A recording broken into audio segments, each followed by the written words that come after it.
today we're making a very easy but very cozy, very chunky jumper. I'm sure I've already put a clip of what it looks like, but yeah, we're basically going to be making a top-down raglan style jumper. You know, I've seen that's like what they're called, but I actually don't know what that means. But that's what we're doing. It's a very, very easy way of making a jumper.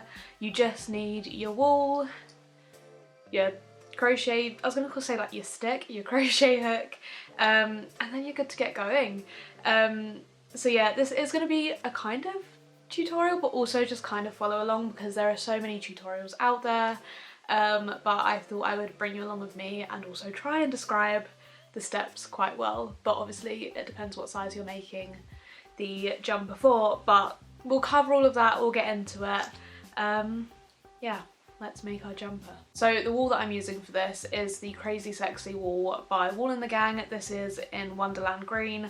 I've got 6 balls of it. I don't think I need that many, but I always get worried that I'll run out of wool and then I always end up with loads of excess, but I love this colour so much, so I'm sure I'll find something else to make it into if I don't use all of the wool in this project.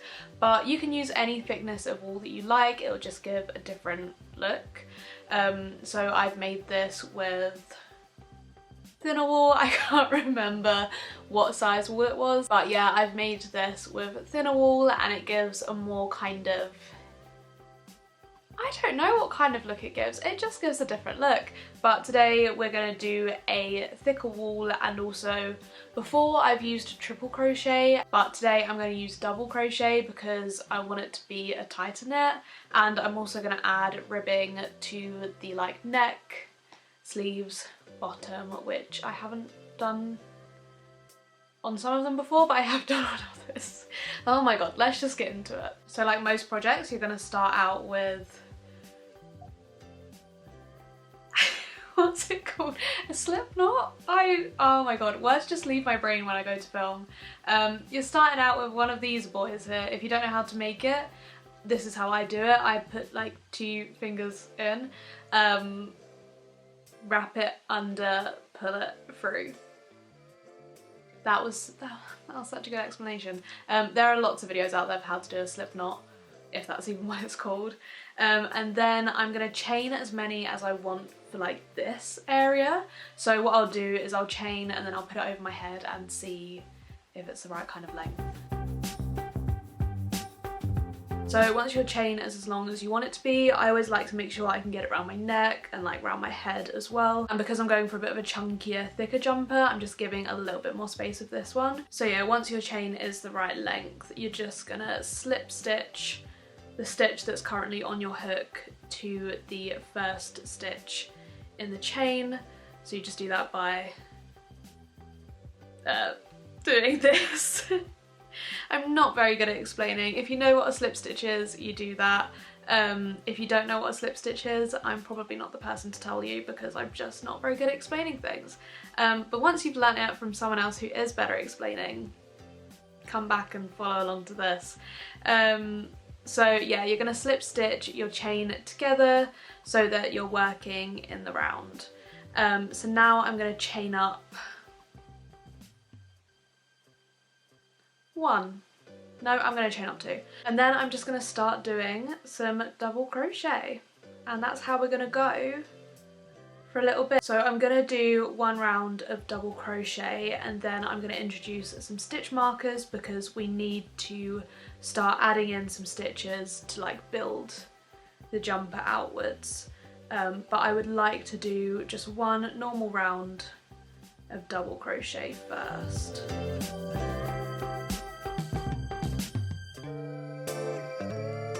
So hopefully if you're watching this you know what a double crochet is, because we know my lack of skill for explaining things, but I'll try and explain it a little bit. So I'm just wrapping over the yarn on the needle once, pushing through the chain stitch, wrapping over again, pulling through, wrapping, pulling. So yeah, I'm pulling the yarn over once, going through the chain, pulling some yarn through, wrapping over, pulling through, wrapping over, pulling through. So when you complete your first round of double crochet or triple crochet if you're choosing to do that, you then want to slip stitch your last one to your first one in the round, like that. And then you want to chain up. The number of chains depends on what kind of stitch you're doing. Because I'm doing a double crochet with this thick yarn, I've decided that chaining up 2 works best for me. If you're doing a triple crochet, you might want to do 3 or 4. Really just play it by ear and see how it feels. If it looks a little bit cramped, like at that part of the round, then maybe add a chain up when you next do your round, or like go back and fix it. But yeah, what I like about this style of jumper is that you can just play it by ear, make it as you go, if that makes sense. Just, yeah, it's really easy to just adapt it as you're going along. So next I'm going to add stitch markers. I'm going to add 2 to the front, 2 to the back. And this is basically to mark where we're going to start adding stitches to extend it for the sleeves. You'll see as it comes together, but yeah, you just want to kind of measure out even bits on the front and the back, which I'll show you. Stitch markers also don't need to be anything fancy. You can just use whatever you've got lying around. I like to use hair grips sometimes because I've always got them about. You can use safety pins, you can use actual stitch markers, anything that's gonna stay on your project and mark where the stitches are. So far I've added my stitch markers here, here, here and here. I'm now going to kind of like count the distances between the stitch markers and make sure they're even, and maybe move them around a little bit. So between these two, this is an arm area, so we're going to be building out to the arm. 1, 2, 3, 4, 5, 6, 7. 1, 2, 3, 4, 5, 6, 7. 1, 2, 3, 4, 5, 6, 7. So after doing my counting, I realised that I've actually done a really accurate job with getting even gaps between them. I've got 7 stitches between the arm markers and then 16 front and back. I've actually decided that having 16 front and back is slightly too many, so I'm just going to move all the markers in one. So that'll mean we then have 9 for the armholes, or the shoulder bits, and then, oh, I can't do quick maths, what's 14 for the front and back. So we now have the stitch markers marking out where we want to do our increases. So I've settled for 9 stitches between each of the arm bits and then 14 front and back. So hopefully you can see where my stitch markers are. Now that we've got the stitch markers in place, you just want to keep on double crocheting as normal, or triple crocheting, whatever crochet you're doing, until you get to that point, which is when we're going to do an increase. Also, once you've attached your work and chained up, and like this is the same for every row, you just want to turn your work so that it keeps all nice and uniform. So we're just going to do our normal crochet until we get to the stitch marker. So now that we're at the stitch marker, you want to do a normal double crochet into that gap, just the same as you have been doing, and then chain 1. If you're trying to really dramatically increase, you can chain 2. This will produce slightly bigger holes where the increases are, but it's a kind of way I found of increasing a bit sharper if you're just suddenly trying to get to the arms. But for now we're just chaining 1, and then we're doing another double crochet into the same hole after the chain. And that is how we increase. Then you just want to crochet as normal until you get to your next stitch marker, and then you'll do the increase again, and that's the same for all of the stitch markers. So we've reached the next stitch marker, so again you're just doing a normal double crochet into the gap, 1 chain, and then another double crochet, all into the same gap. So just to show you the increase a little bit closer, there's a normal double crochet, a chain, and then a normal double crochet all going into the same hole. So when you get to the increases in the next round, you'll come across a gap which was created by the chain. So I'm just going to show you here. I'm just doing my last double crochet before I reach the increase. You then want to do a double crochet into the gap, which was created by the chain, do another chain, and then another double crochet into that gap. And then you just want to carry on doing that for all of the rounds coming up. So for the increases, in every round except for the first round, you're doing 2 double crochets into a gap that's already been created for you. In the first round you have to like push into the existing stitch, but in all of the rounds following that you've already created a gap with your chain that you've added in, so it makes it a lot easier to just do a couple of double crochets in there and your chain. So hopefully I've explained that well enough.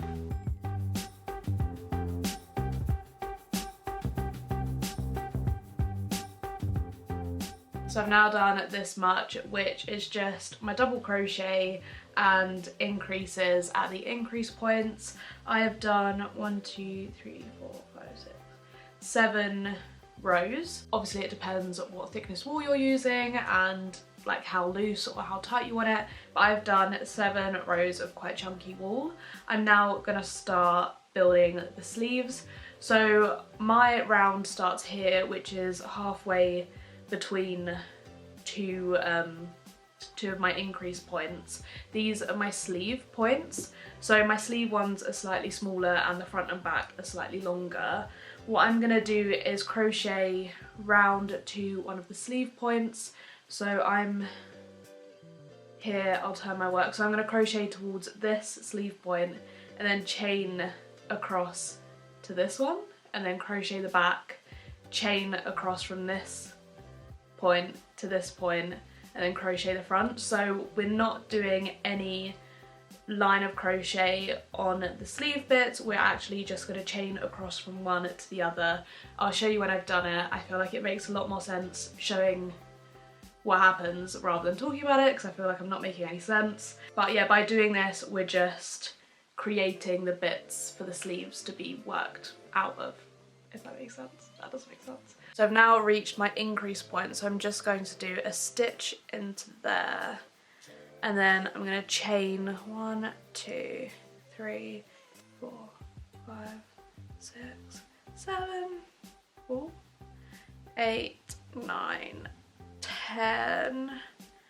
That's nowhere near enough, so I'm probably going to do about 20. Okay, 15 chains seems to be the right amount for this project. So I'm now going to attach it to the other increase point and this will make the circle for our sleeve. So I'm just gonna attach it here and then I'm gonna actually crochet back to the start point because I actually messed up. Usually I crochet along the front and the back and leave the sleeve bits empty, like I just do the chain, but I've already started the double crochet row here before the chain, so I'm just going to finish that double crochet row and then move on to the other sleeve. It'll all make sense in the end, it's really not the end of the world. This just isn't normally how I do it, but you really can do it this way, it really doesn't matter.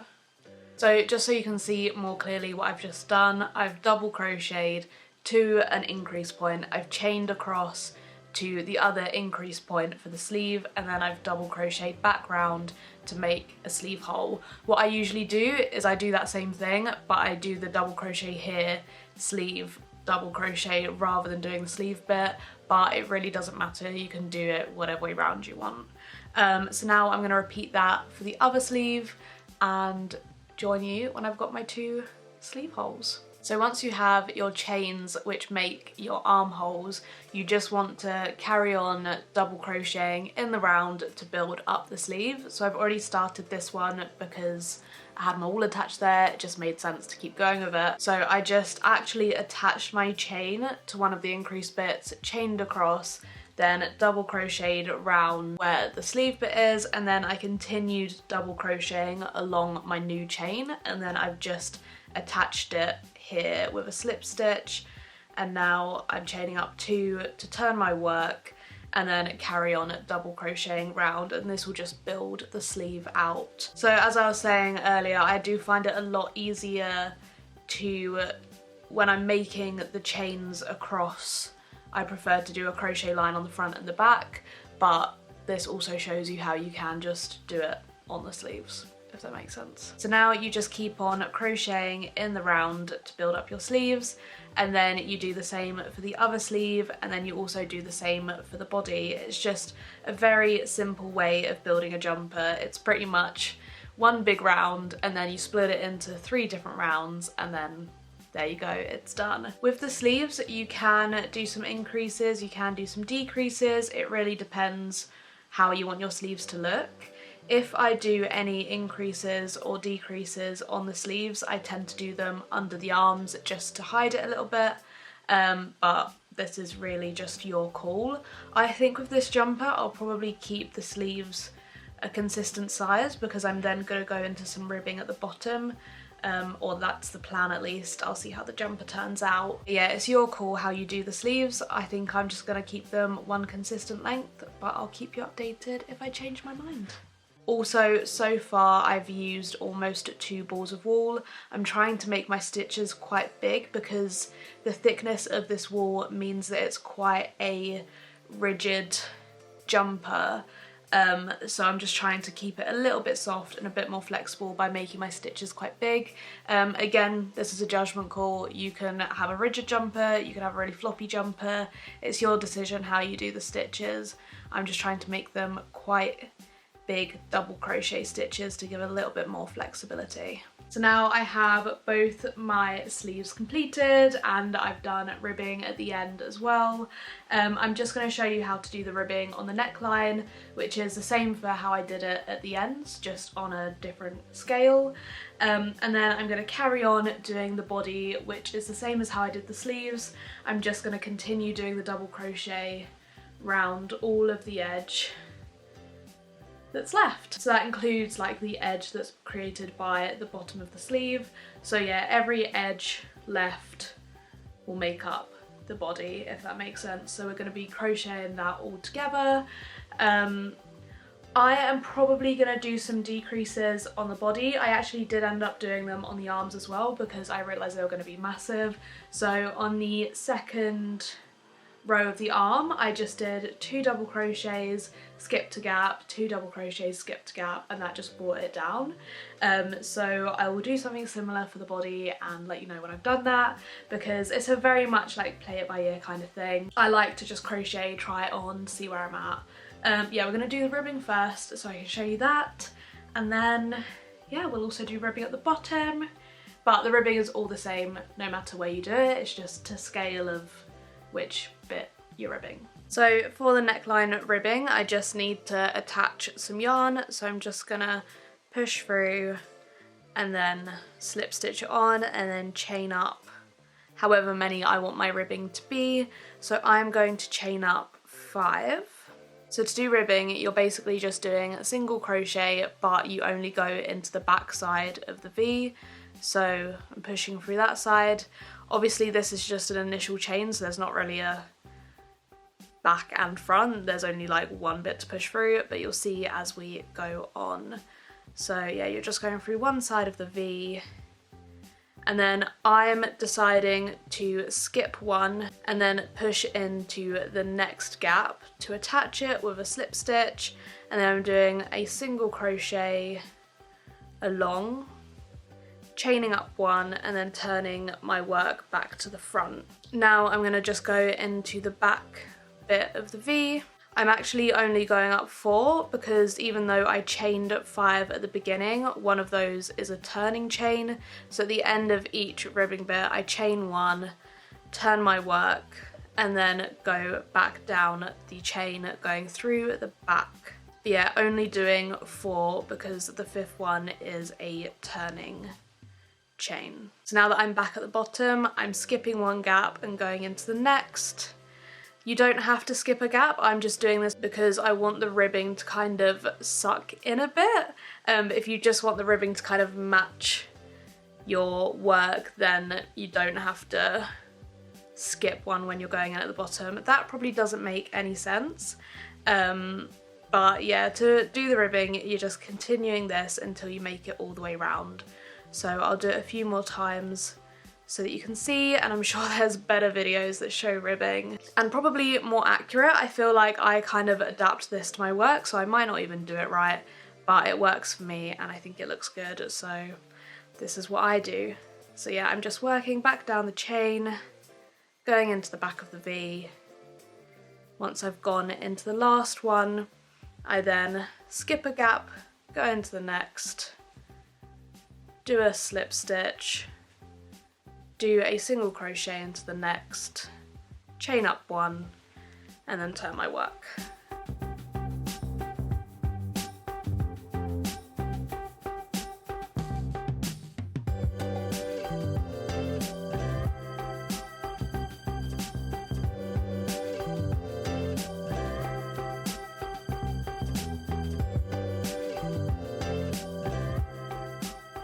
The jumper is done. I sound really snotty because I am really snotty, I have a cold. But yeah, the jumper is done. I decided to leave it without ribbing at the bottom because I've not quite decided what length I'd like the jumper. I think I want it cropped because it is such a thick net that if it's full length, I don't know when I'd wear it because it's just so hot. But like cropped, you get a little bit there and there. And I think it's just cute. So yeah, hopefully this was a bit more detailed and you can follow along. Yeah, I love it. I love this colour so much. Probably one of my favourite things I've crocheted. So yeah, that's all for this video. Hope you enjoyed and I'll see you again soon.